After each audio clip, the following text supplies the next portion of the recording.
SSC নিয়োগ সংক্রান্ত মামলায় বিচারপতি হিসাবে অভিজিৎ গঙ্গোপাধ্যায়ের সব নির্দেশ খারিজ চেয়ে হাইকোর্টে আবেদন জানানো হলো চাকরিচ্যুতদের একাংশের তরফে। গ্রুপ সি, গ্রুপ ডি, নবম, দশম ও একাদশ দ্বাদশ শ্রেণীর নিয়োগ মামলায় একাধিক নির্দেশ দিয়েছিলেন তৎকালীন বিচারপতি গঙ্গোপাধ্যায়।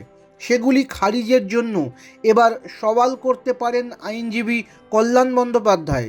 কল্যাণের ঘনিষ্ঠ সূত্রের খবর, অভিজিতের নির্দেশের ফলে চাকরি হারানোদের একাংশ কলকাতা হাইকোর্টে আবেদন করেছেন। তাদের পক্ষে তিনি নিজেই সওয়াল করবেন। মঙ্গলবার দুপুরে বিজেপিতে যোগদানের কথা ঘোষণা করেছিলেন কলকাতা হাইকোর্টের প্রাক্তন বিচারপতি অভিজিৎ। তারপরে বুধবার আবেদন জানানো হয়েছে হাইকোর্টে।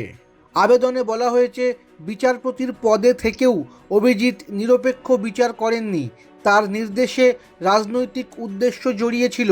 তাছাড়া বিচারপতি থাকাকালীন অভিজিৎ গঙ্গোপাধ্যায় যে নির্দেশগুলো দিয়েছিলেন সেগুলির কোনো গ্রহণযোগ্যতা নেই। তাই সেই নির্দেশগুলি খারিজ করা হোক।